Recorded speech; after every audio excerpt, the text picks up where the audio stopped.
Vamos a conversar con Javier Portocarrero, director ejecutivo del Consorcio de Investigación Económica y Social CIES.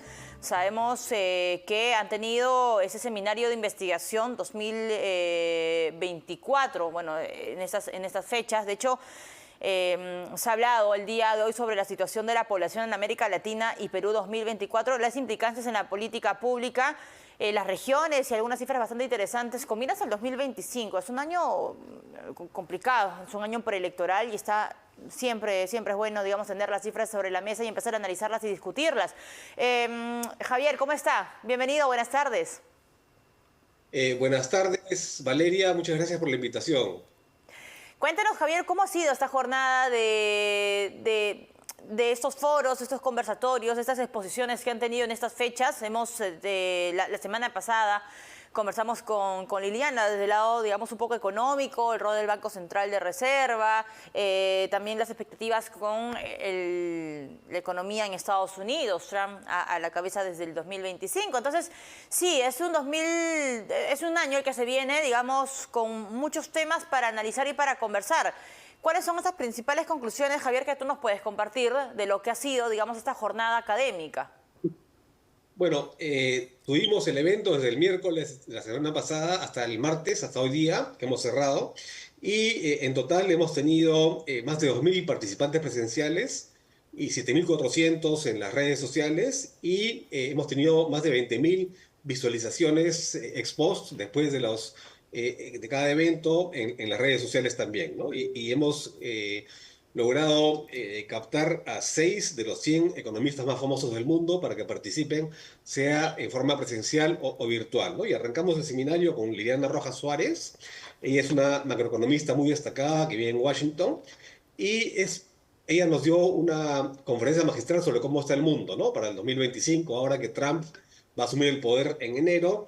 Y la situación es que, digamos, externamente el Perú está relativamente bien, hay vientos favorables en la coyuntura mundial, tenemos Europa medio estancada, pero Estados Unidos pujante, el Asia súper pujante, América Latina un poco quedoncia y el Perú también, ahí con América Latina también relativamente quedoncio, ¿no? En el caso del Perú, el año pasado, el 2023, tuvimos una recesión leve, una caída de 0,6% en el PBI, y este año hemos tenido una reactivación económica de 3,1%, pero eso que es muy bueno a primera vista, hay que matizarlo porque con los precios del cobre como están tan altos, podríamos crecer tranquilamente al 4, 5 o incluso hasta el 6%, que es lo que se necesita para reducir la pobreza, ¿no? También en seminario tuvimos una conferencia de Norman Loaiza, que es un peruano que trabaja en el Banco Mundial y es el encargado del reporte estrella que se llama Business Ready, ¿no? Que es el heredero del Doing Business, que es un poco el tema del ambiente de negocios y qué hay que hacer para que florezcan los emprendimientos, ¿no? Y aprovechamos la conferencia del doctor Norman Loaiza para presentar un proyecto del CIES que se llama Simplificación Administrativa y Destrave de la Inversión, que precisamente lo que busca es pasar pues de ese 3% mediocre que tenemos ahora a 5 o 6%, que sería lo ideal, ¿no? Y para eso el Perú es un país trabado, ¿no? O sea, habrían dos palabras para caracterizar la situación.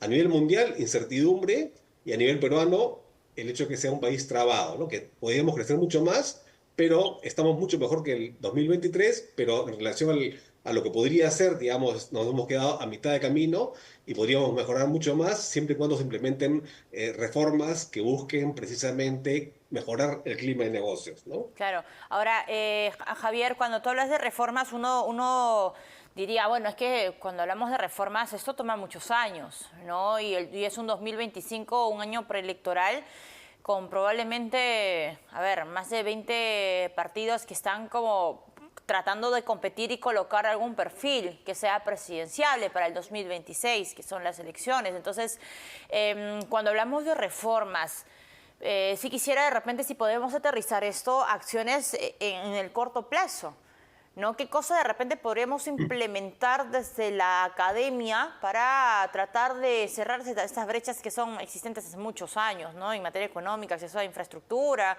o mejoramiento de infraestructura, pero también para mantener la estabilidad económica? Sí, bueno, el Perú lo que mejor tiene es la estabilidad macroeconómica, ¿no? En esa parte estamos bien.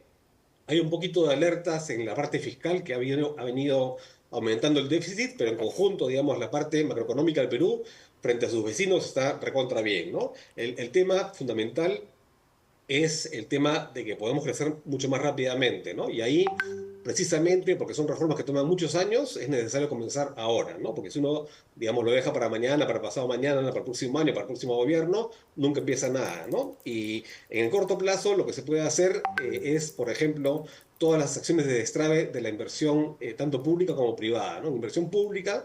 Tenemos, por ejemplo, 2.600 horas paralizadas por 40.000 millones de soles, ¿no? Entonces, ahí hay que hacer una cirugía para eliminar trabas y promover la eficiencia en esa inversión pública, ¿no? Y ahí hay cosas muy concretas que hacer, como por ejemplo reforzar la elaboración de los expedientes técnicos de la inversión pública. Esa es una acción inmediata, muy necesaria, y eso en general supone una filosofía de cooperación entre el sector público y el sector privado, ¿no? En el Perú hay muchas veces un ambiente hostil, ¿no? Los funcionarios públicos ven con hostilidad a los empresarios privados y viceversa. También el empresario privado desconfía mucho del funcionario público porque tiene una experiencia de maltrato, de poca comprensión.